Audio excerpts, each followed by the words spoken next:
Mwaka wa 2024 ni mwaka ambao ulikuwa umejawa na kisungumkuti.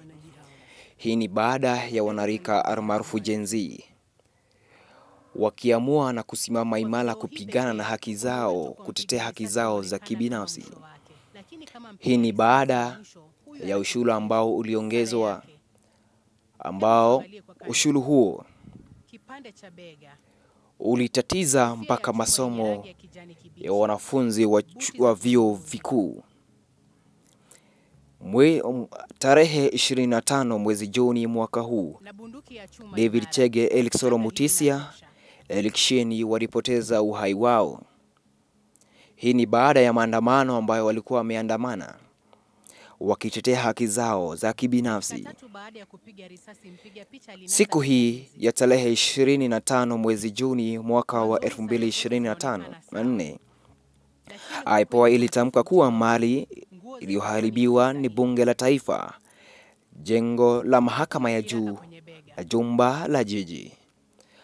Hayo ya kijili, hii ni kutokana na shirika la BBC ambalo limefunua fumbo hili. Kumbuka wahenga hawakukosea waliposema, fumbo mfumbulia mjinga, mwelevu huling'amua.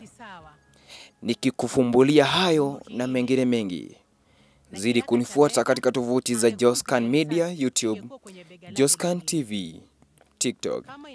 Langu nafahamika kama DN Dirangu. Hapo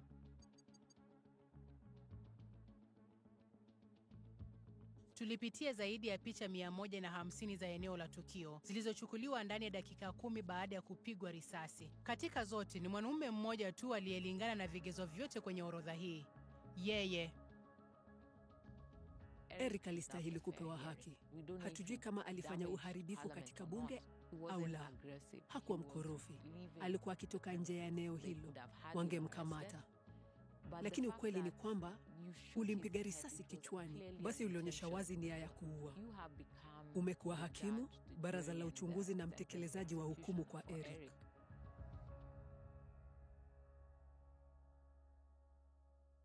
mshukiwa wetu hakuwa pale kimakosa. Alikuwa akimfanyia mtu kazi. Kwa hivyo swali la mwisho ni nani? Jibu liko katika haya.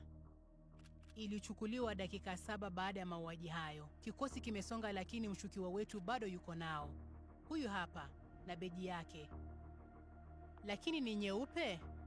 Ongeza rangi asilia. Nyeusi, nyekundu na kijani pia.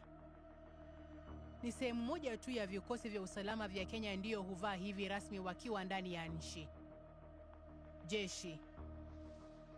Tuliwaonyesha picha hii maafisa wakuu kadhaa katika jeshi la ulinzi la Kenya. Jeshi la ulinzi la Kenya. Wote walithibitishwa sare ya mtu huyu ni ya jeshi la Kenya. Hakuna ushahidi hata mmoja unaoonyesha muuaji wa Eric. Lakini kwa kuunganishwa, msururu wa picha ambazo tumefuata zinaonyesha hali mbaya. Vipengele vya mtu huyu vinalingana na mpiga risasi. Sare yake inaonyesha ni mwanajeshi.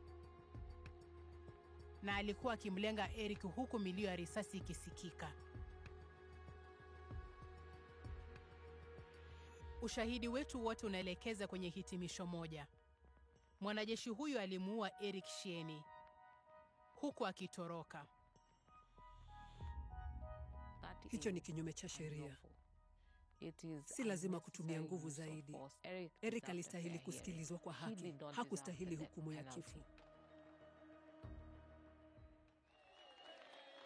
Siku iliyofuata, Rais Ruto alirudi nyuma. Nimekubali. Na kwa hivyo, sitatia saini mswada wa fedha wa mwaka 2024. Tamko alilotoa tarehe 25 Juni, alisema baadhi ya waandamanaji hao kuwa ni wahalifu waliopangwa ambao waliteka nyara maandamano. Lakini kwa mauaji ya bungeni, picha iliyonaswa kwenye kamera za waliokuwa pale ni tofauti kabisa. Picha ya kutojali, ya ukatili, ya damu,